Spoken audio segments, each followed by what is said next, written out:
Hi,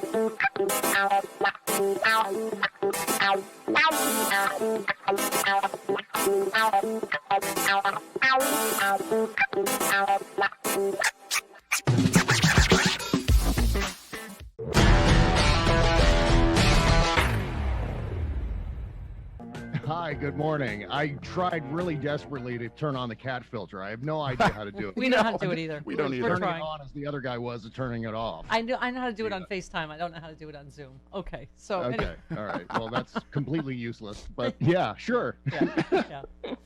Because you're a big hunky sportive guy. I love this tweet.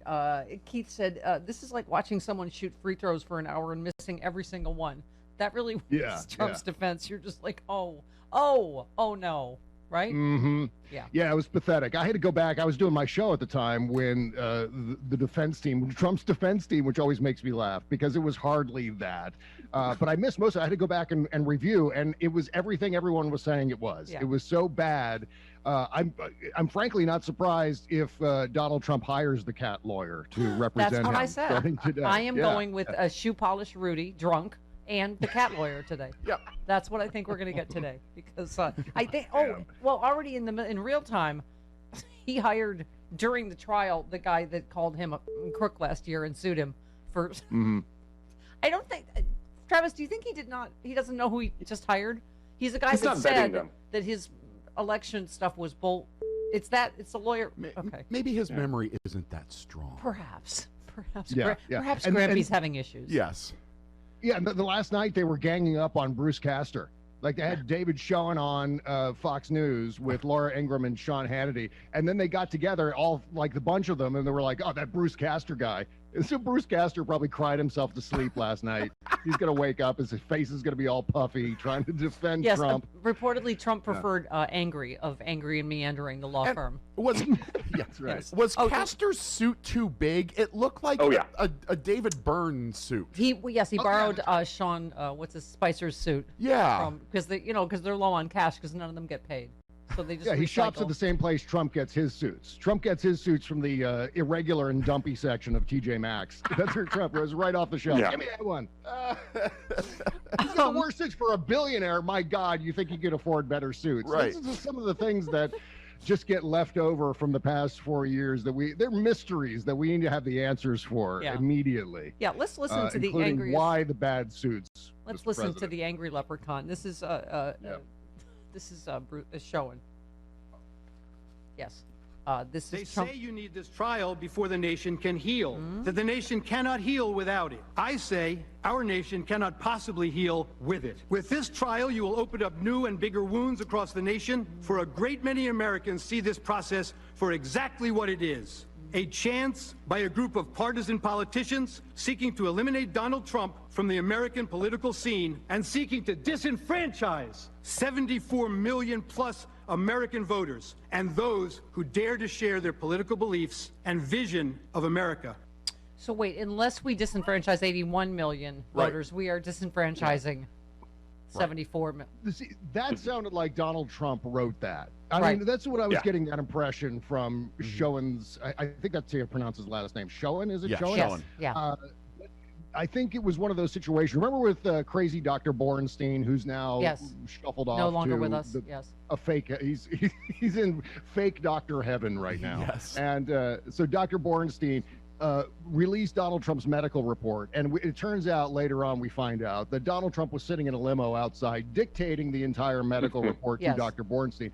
My hunch is that Trump was doing the same with his lawyers. Like he just scrawled a bunch of crap on the back of a napkin at Mar-a-Lago with Sharpie, and then handed it off. So it was like, here, say this. This is great. You're never going to be able to top this one. It was all like, you don't want to make the abuser. Don't make the abuser mad, or he'll hit us again. That's right. Don't. Yeah. Oh, and then did he threaten civil war? Because I think he did. Yes. Hang on. Okay. They tell us that we have to have this impeachment trial, such as it is, to bring about unity.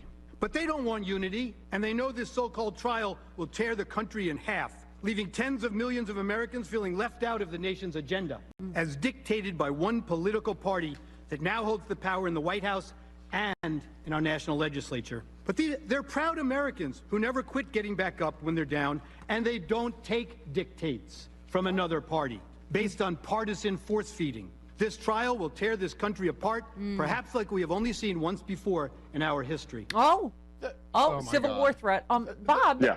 The But you know what? All the unity that Donald Trump left us with will be torn asunder, is his point. Yeah.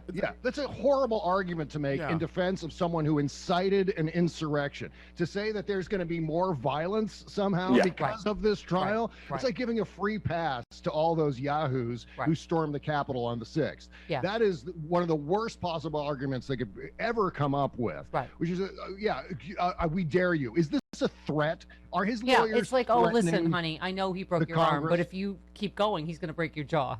So. Yeah, exactly right. I mean, it's as self-evident as can be that this is the argument that everyone uses in defense of spousal abusers. Don't bother the spouse. Don't call the cops on the spousal abuser. They're only going to get more violent. So you just stay put, deal with the status quo, get some ice, and put a steak on your face or whatever.